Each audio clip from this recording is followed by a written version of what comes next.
ఈరోజు 21/8/2024 సుప్రీంకోర్టు ఇచ్చినటువంటి మొన్న ఆగస్టు 1వ తారీఖు నాడు ఈ మనువాదుల కుట్ర కుతంత్రాలకు ప్రోత్సాహంతో ఇచ్చినటువంటి తీర్పు ఈ దేశంలో ఉన్నటువంటి ఎస్సీ ఎస్టీ బీసీ మైనార్టీ వర్గాల మధ్య సిచ్యువేటే తీర్పు అది. ఈ తీర్పును నిరసిస్తూ ఈ తీర్పును అనేక మంది దేశంలో ఉన్న రాజకీయ నాయకులు, మేధావులు, ప్రజాస్వామ్యవాదులు, అంబేద్కర్ వాదులు ఈ తీర్పును ఖండించిండ్రు. అయితే ఈరోజు భారత్ బంద్ ఈ తీర్పుకు వ్యతిరేకంగా ఇచ్చినటువంటి భారత్ బంద్కు హైదరాబాద్లో కూడా మేము ఎంతో ఉత్సాహంతో బంద్ను విజయవంతం చేసుకోవడం జరుగుతుంది. అయితే బాధాకరమైన విషయం ఏమంటే ఈరోజు బంద్లో పాల్గొన్నటువంటి మాలమానాడు యాక్టివిస్టులను కానీ ఇంకా అనేక మంది ప్రజా సంఘాల యాక్టివిస్టులను ముఖ్యమంత్రి గారి ఆదేశాల మేరకు పోలీసులు మా ఉద్యమాన్ని అణచిదొక్కడానికి వాళ్ళను అరెస్టు చేయడం అనేది మేమంతా ఖండిస్తా ఉన్నాము. వెంటనే బేషరతుగా అరెస్ట్ చేసిన నాయకులందరినీ విడుదల చేయాలని మేము డిమాండ్ చేస్తా ఉన్నాం సోదరులరా.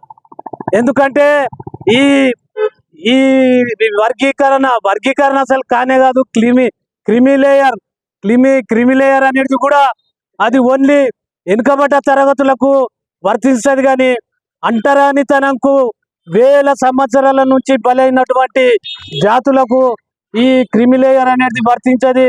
కాబట్టి సుప్రీంకోర్టుకు కూడా గౌరవ సుప్రీంకోర్టుకు కూడా మేము అలా తీర్పును అంటే రాజకీయ కుట్ర ద్వారా వాళ్ళు ఇచ్చింది. కాబట్టి ప్రధానమంత్రి మోడీ గారికి మేము డిమాండ్ చేస్తా ఉన్నాము, తక్షణమే నువ్వు ఏం చేస్తావో మాకు తెలియదు, ఆ తీర్పును వాపస్ తీసుకునేటట్లు మీరు చట్టం చేయాలని చెప్పి నేను ఈ సందర్భంగా కేంద్ర రాష్ట్ర ప్రభుత్వాలను నేను డిమాండ్ చేస్తున్నా.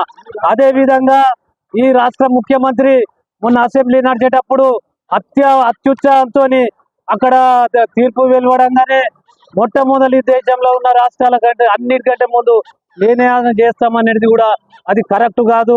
రేవంత్ రెడ్డి గారు మీరు ఆ మాటను కూడా ఉపసంహరించుకొని వెంటనే మీరు ఈ జనగణన ఏజుల్లి మేము సుప్రీంకోర్టు ఇచ్చిన తీర్పును కాదంటలేము, కాకపోతే that verdict should be implemented according to after conducting of census in this country. ఎందుకంటే మా జనాభా ఇంతవరకు 10% ఉన్నోడు పరిపాలిస్తున్నాడు, 80% ఉన్న జనాలు వాళ్ళకు బానిసలుగా వాళ్ళ గేట్ల కాడ కుక్కలుగా బతకడం అనేది చాలా బాధాకరం. ఇప్పటికన్నా కానీ కేంద్ర రాష్ట్ర ప్రభుత్వాలు వెంటనే జనగణన ప్రారంభించి దాని ప్రకారము ఎవరి జనాభా ఎంతున్నదో ఆ ప్రకారం చేస్తే మాకేం అభ్యంతరం లేదని నేను చెప్తా ఉన్నా. జై భీమ్.